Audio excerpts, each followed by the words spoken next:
Good morning, good evening, and good afternoon, all, and welcome to today's episode of the IshPlusSix podcast, the podcast series where you could discover your next favorite artist. Today I am joined by the one and only Indianapolis, Indiana-based Scubadiver. Scubadiver's most recent release is a single entitled Pop Song and an album entitled Stealing Traffic Cones. You guys should all make sure you go and check them out. Please all welcome Scubadiver to the podcast.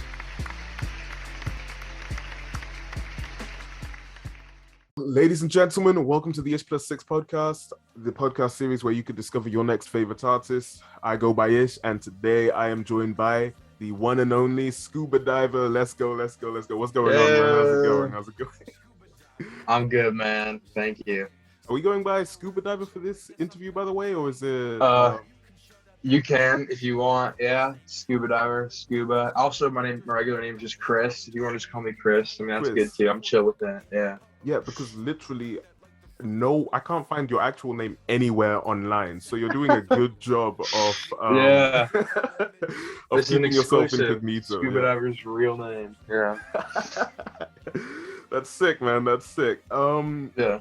So you're coming to us from Indianapolis, Indiana, if I'm not mistaken? Yeah. That's cool. Yeah. That's cool. The US of A. So of course you've seen the podcast before. We always start off with a joke, and today is no different. Let's just get right into it. What was Billy doing in class? What was Billy doing in class? Billy dancing. You don't need to laugh. It wasn't that funny. It wasn't that. I'll humor you a bit. Don't worry. I'll humor you just a little bit. Cool. Yeah, that was a short one. But without further ado, let's get right into the questions. All right. So I actually discovered you as an artist on TikTok, funnily enough, and I'm sure most of your current fans will have discovered you on TikTok as of recent as well. Yeah. You've recently been blowing up quite a lot. You've gained a lot of traction from them. And you have a wide range of different comments on all of them as well. But what I'd like to know is what your least favorite type of comment is to receive on TikTok. Oh yeah, that's a good. Okay, thank you for asking this, by the way, because I don't really get to talk about that much because I don't like to, get really negative with it. But I'll keep it a little bit light.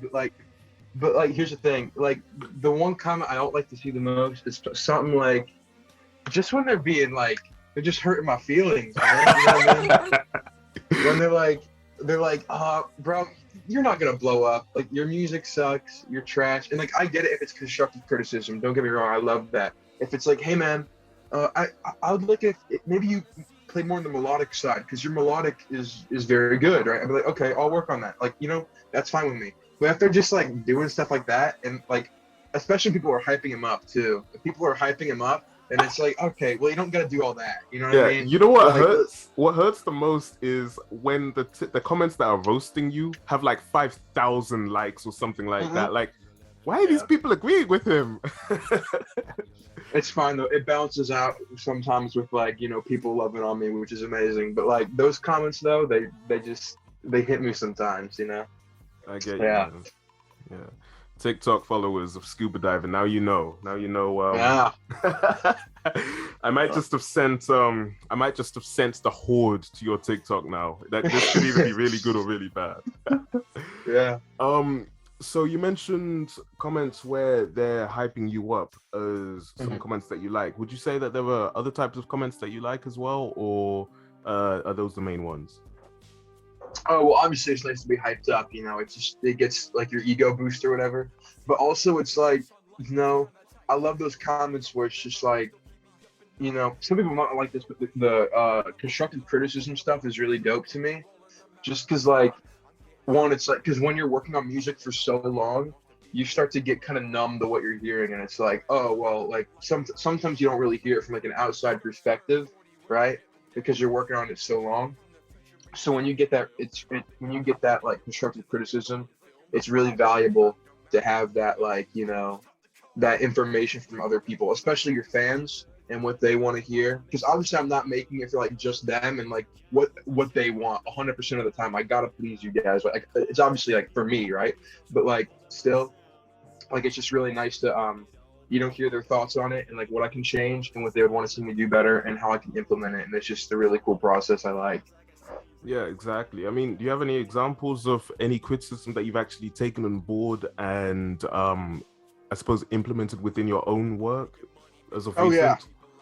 Oh yeah. There was I remember one of my albums, Stealing Traffic Cones, that came out and it was good. Like everybody liked it. Oh shoot, my lights just went off. Everybody liked it. And but like most of the criticism I got was like, hey man, you should get more energy in your vocals. You should bring your vocals up. You should start, really just bringing your energy out and really presenting yourself, being more confident, right? And I was like, all right, bet, I'll try it out. And at first it was really unnatural because I wasn't doing that before, right? And then like I was posting snippets of it and stuff, and people were like actually really vibing with it. And I was like, all right, well that's cool, because I've actually implemented that into my work now. I'm like, people are actually, enjoying it more because of actually taking their advice of bringing that energy and bringing that, stability through each song of my vocals. And I'm doing that more and more each day. So hopefully it gets better over time, more and more. And I get you, yeah. Moving on from that, you've mentioned in the past that you make and sell beats to other people, other producers or other artists. Yeah. How do you determine which beats that you keep for yourself and which beats that you sell to others? Do you have a certain process that you go through where you're making it, where you set some time to make beats for yourself specifically, or is it just you make a beat and you decide who it's for? That's interesting, because here's what the main thing I do mostly is if someone asks for a beat from me, right? I'll be like, all right, here, just hit me up. I'll give them my Cash App or something. They'll pay me first, right? Because they're paying me for my time, not for my beat. Because if they cancel halfway through and I just spent an hour, it's like, it's like, what I mean? Get you. So they pay me for my time first, and then I make the beat for them, so they customize it, right? But then sometimes what I'll do is like, I'll just sit down and make a beat, right? And let's say I make it for myself, like it's meant for me, and then I just end up never using it, right? I'm like, okay, well, I just won't use this, and I keep it in my files, and it sits there for like a month and a half, and then I'll like, someone will say, hey, I want this type of beat, and I'll be like, wait a second, I made that like a month ago, right? And I'll pull that out and I say, hey, do you vibe with this? They're like, bro, that's perfect, right? And so it's like kind of like a win-win, right? So that's mainly how I do it, is like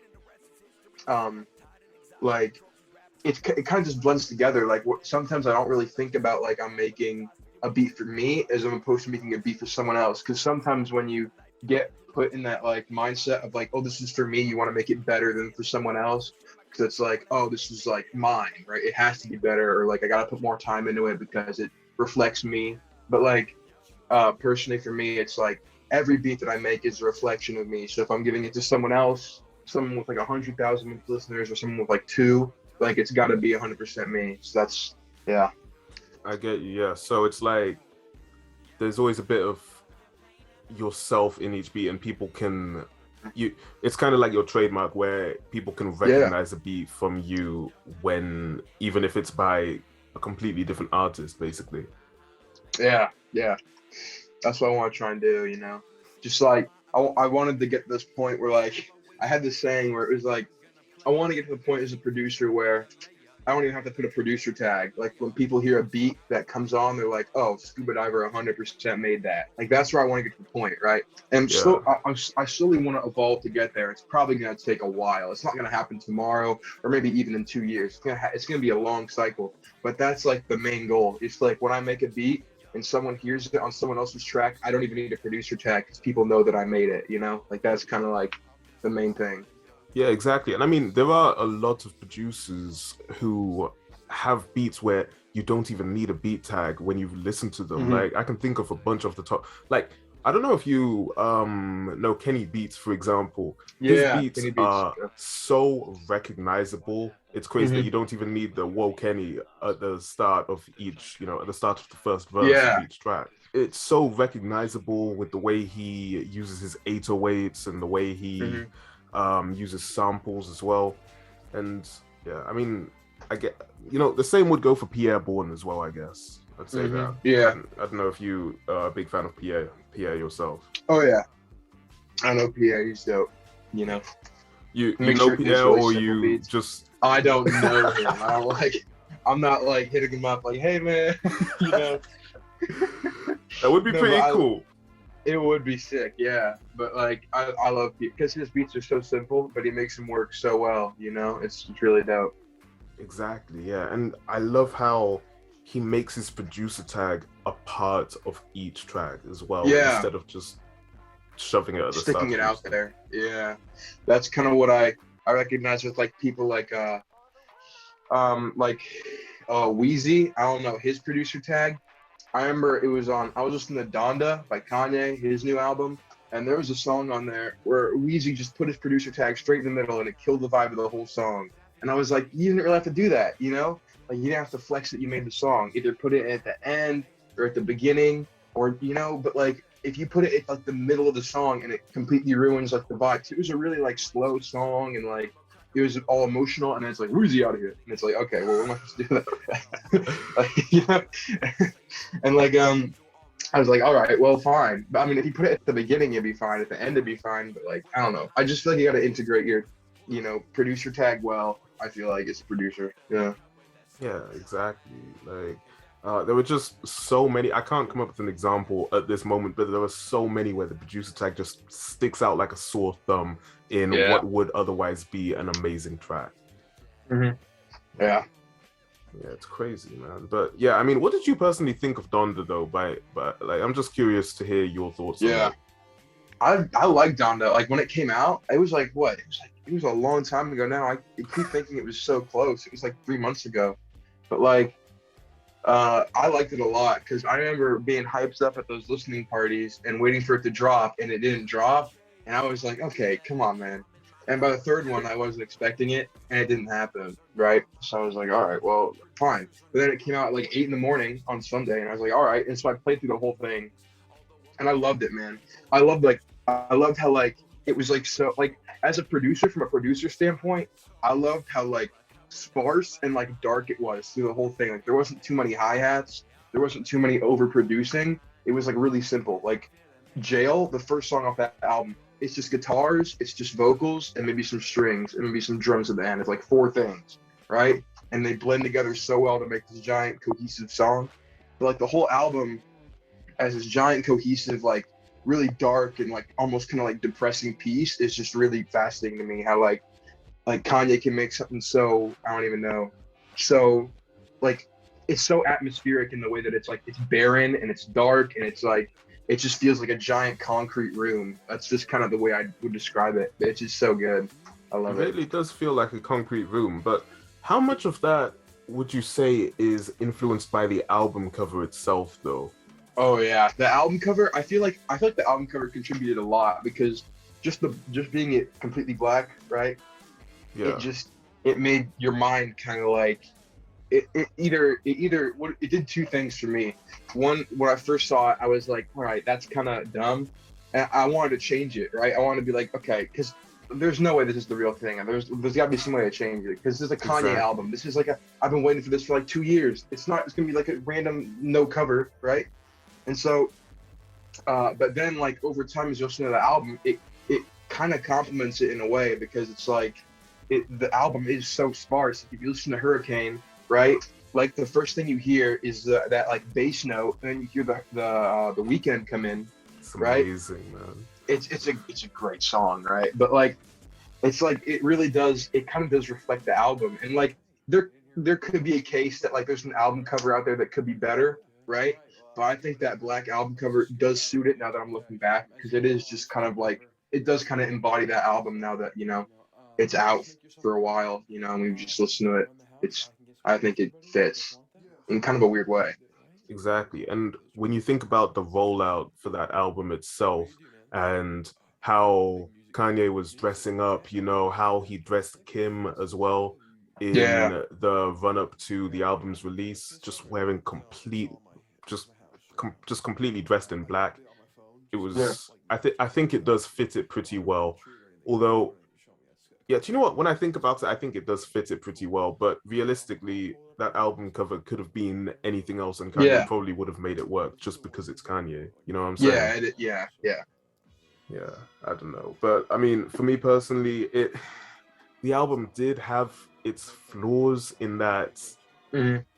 It, I mean, just one glaring example to me is Hurricane. But that's more of a taste kind of thing. For me personally, he should have kept Ant Clemens on that song.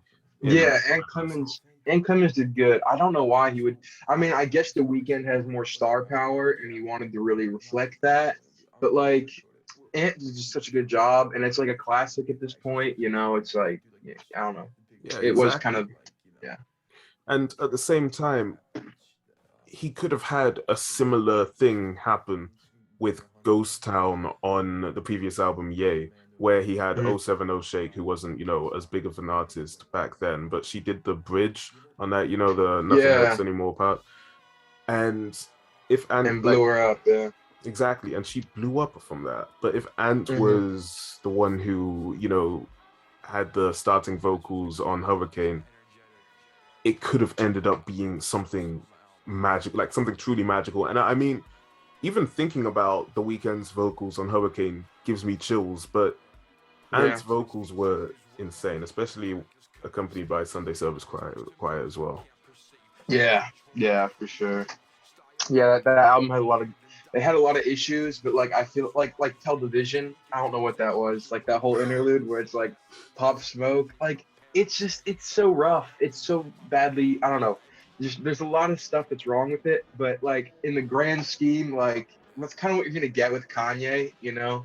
So it's like you kind of gotta look past a little bit of it and just take it for like the good parts.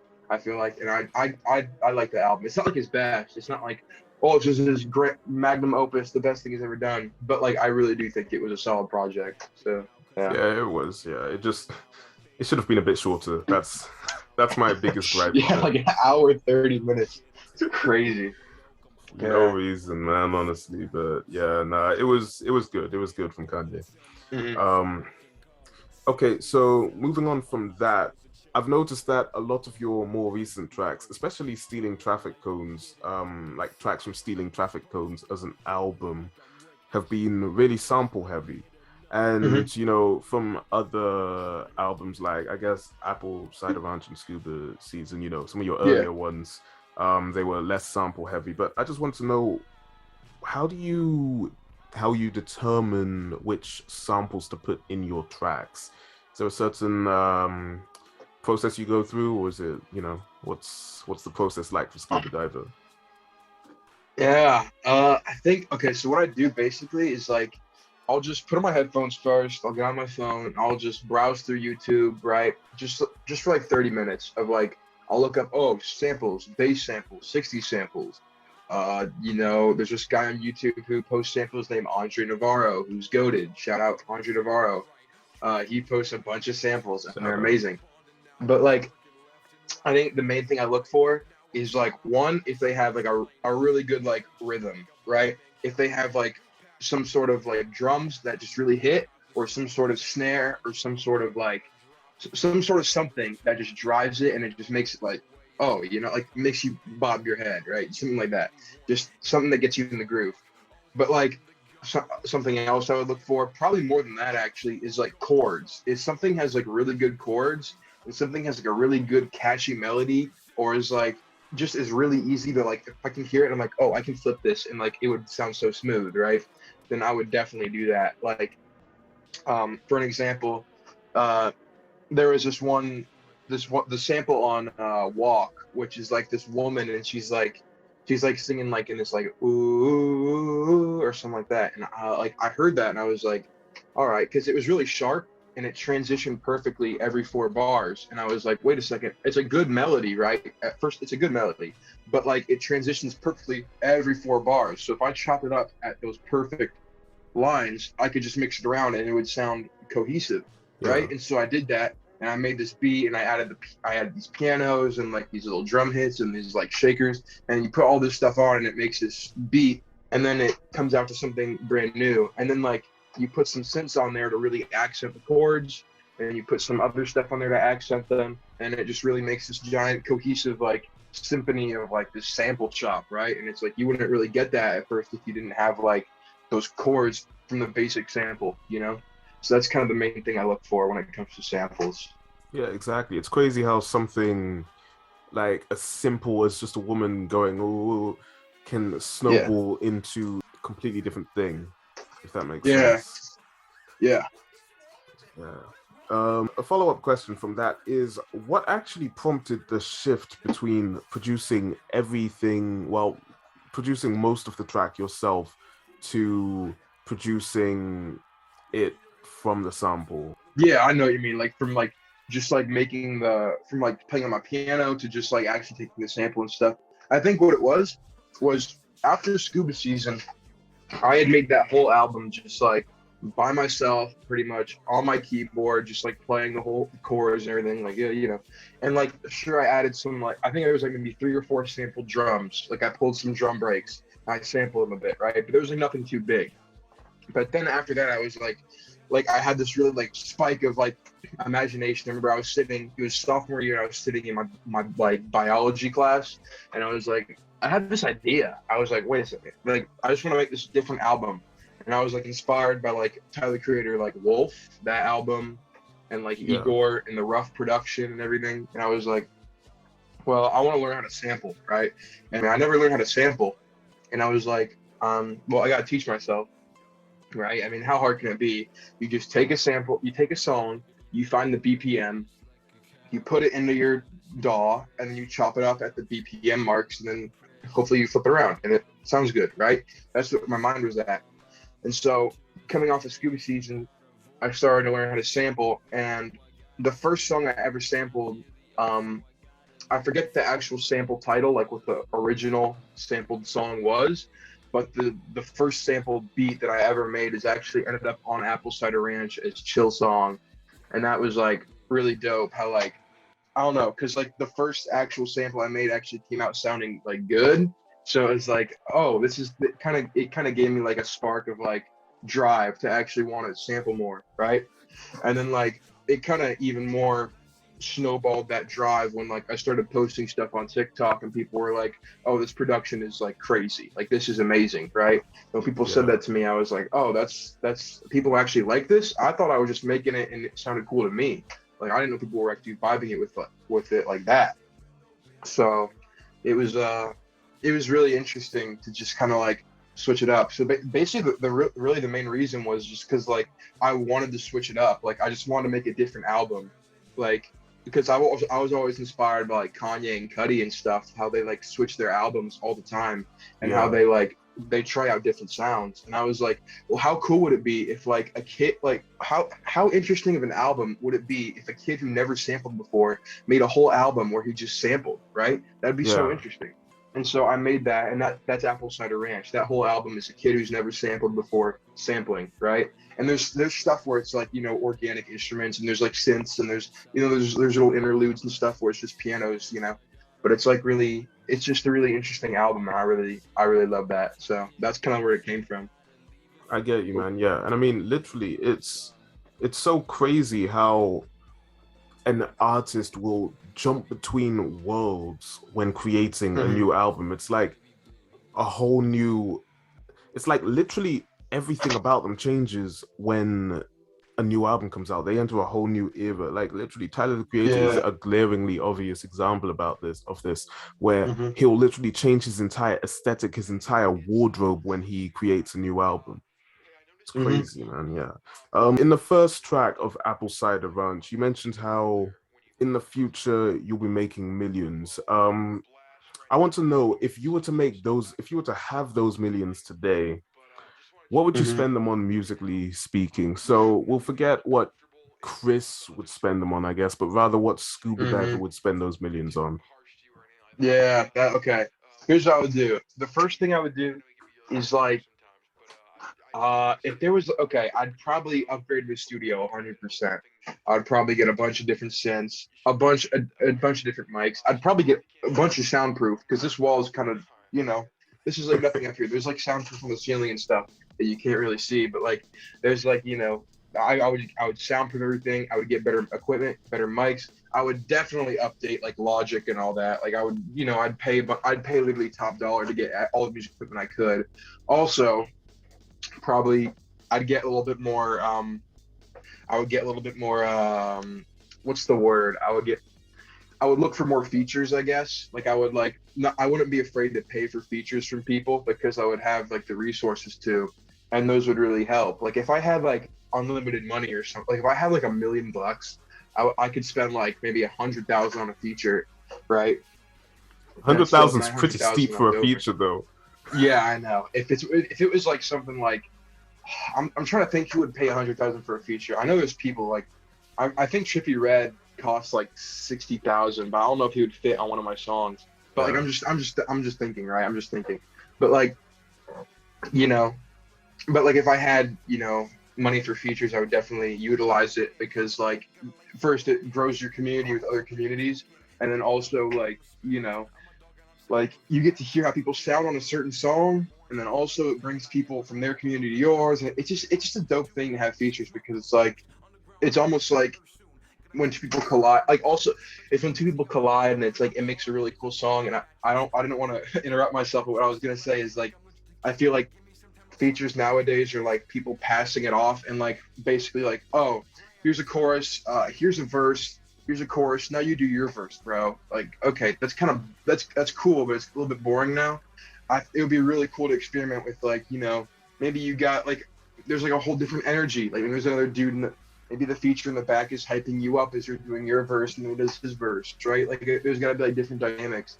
And so I just think it'd be really cool to experiment. Like if I got like the weekend on a song or something, like that would probably be a lot of money. But like still, if It I would did, be, yeah. like that would like it would be crazy. Like first of all, not even sure it would like get my numbers all the way up, right? I mean it's the weekend, but still, it would like it would just be like the coolest song ever because it'd be the weekend on my production, and it would be like I could do whatever I want, and it would just be so dope, So that's what that's what Scubadiver would spend his money on if he had the money to do anything he wanted.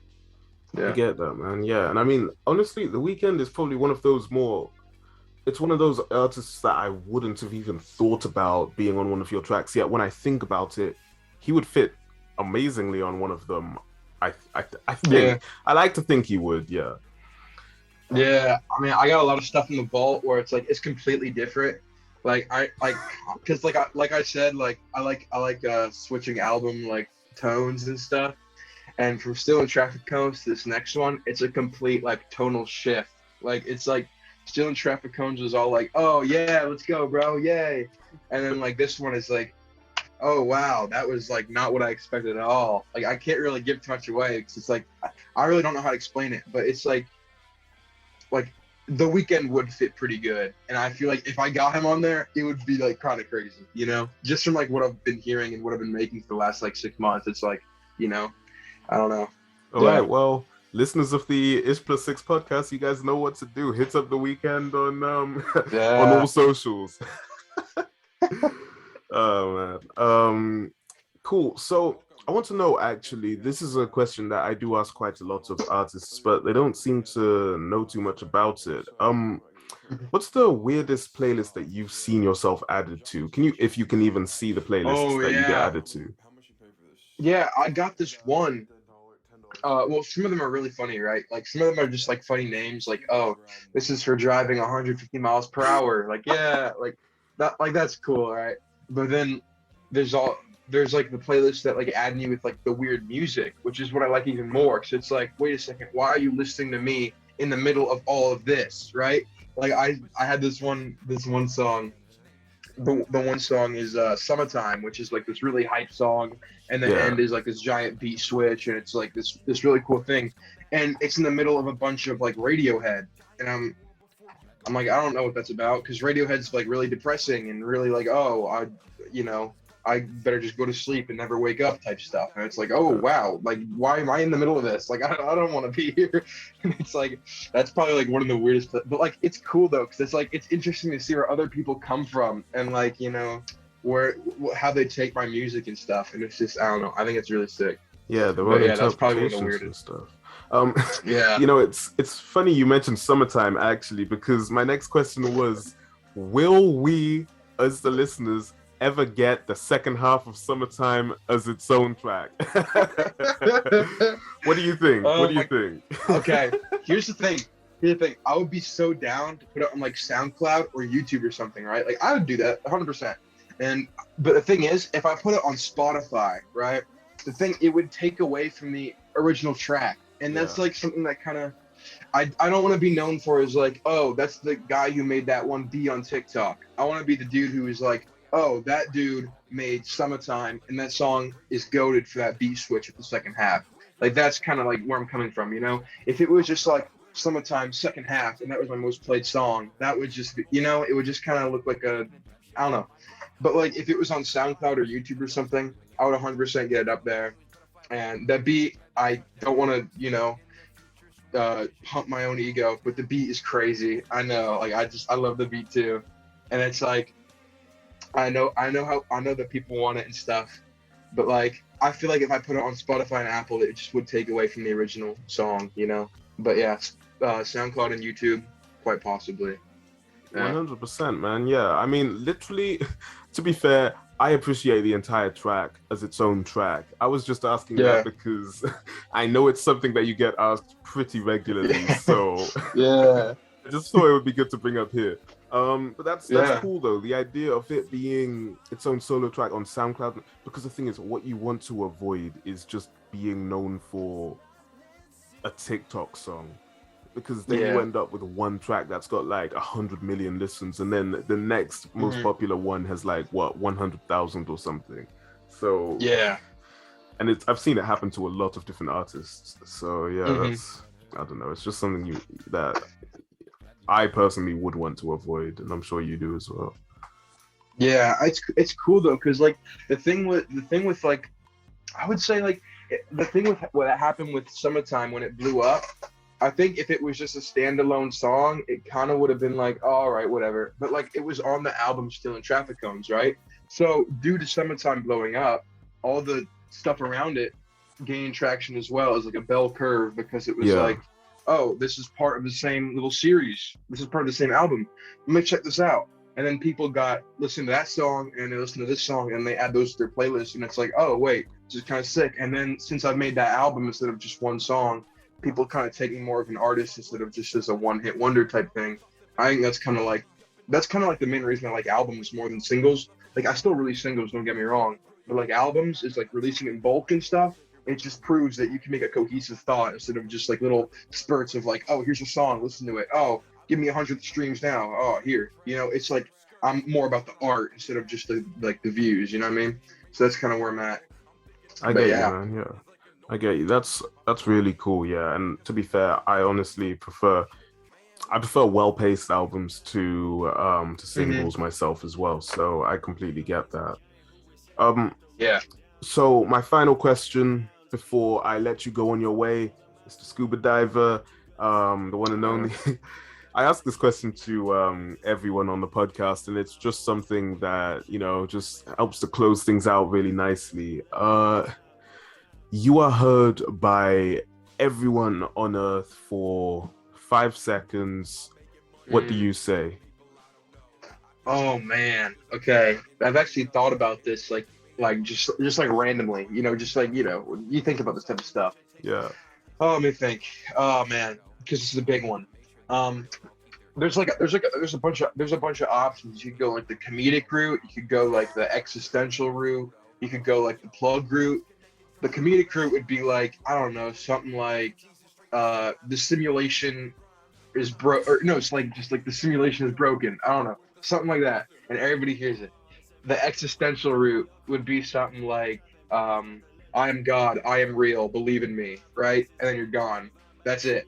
And then everybody hears it and they go crazy. And the plug route would be like, listen to Scubadiver on Spotify and Apple Music now. Like, I don't know, but like I feel like the one that would make probably the most sense, the one that would be more fun to me, would probably be like the God route, where it's like, hey, I'm God, I'm real, believe in me, because the everybody world has would their just own go insane overnight. Everybody would have their own idea of what happened, and it would be so funny, and I would be the only one who knew, and it would be hilarious.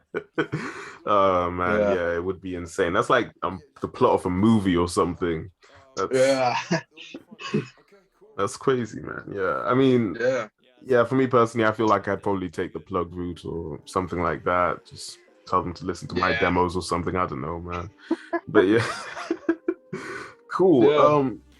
Other than that, I do think that is a good place to close off this episode of the IshPlusSix podcast. So yeah, I mean, listen, Scubadiver, do you have anything that you'd like to tell us all before we close off? You know, anything about any new releases coming soon or anything like that? Well, I'm thinking of releasing maybe a single before 2022, but I don't know. Also, new album. I touched on it a little bit, but it's really crazy. It's like I know a lot of people say this. Oh, it's something you've ever heard before, bro. Check it out. It's insane. But like, I've been experimenting. I've been in the studio. I've been doing some weird stuff. There's stuff like I've genuinely like never heard, and like obviously it's not polished. I need to make it work. I need to make it fit. But like I feel like once it gets polished enough and once it actually fits together cohesively, I think it could be like probably like a top tier album like I've ever heard. Like I'm like just not like I'm not trying to blast my own ego and put it out and everything like that. I'm just like saying like if I was like a listener and I was listening to like what I heard and I just like look back on it, I'd be like, whoa, that was like different. How did a 16-year-old, 17-year-old make that? Like there's no way, right? So that's kind of where I'm coming from. But yeah, new album, probably early 2022, hopefully. And yeah, pretty dope. I'm looking forward to it, man. I mean, literally, thank you. Stealing Traffic Cones, when I first listened to it, it was like nothing I'd ever heard before. Like, there's stuff that's kind of like a little bit similar, but Stealing Traffic Cones is like something so innovative. Like the whole Scubadiver clone skit that you did was just insane. And when I was listening to that, I was like, hey, yo, this is crazy. I'm glad you like it. Yeah, nah, it was crazy, cool, man. So yeah, listeners of the IshPlusSix podcast, thank you for getting this far into the episode. Thank you for listening. Make sure you guys go and check out Scubadiver's most recent single, Pop Song, and also his most recent album as well, Stealing Traffic Cones. My personal favorite tracks from that were Nolan, This Is It, and Opera. Make sure you guys go check it out. Yeah, so how do I usually end this? How do I usually end it off? It's usually thanks for listening, keep it real, and I will see you later, alligators.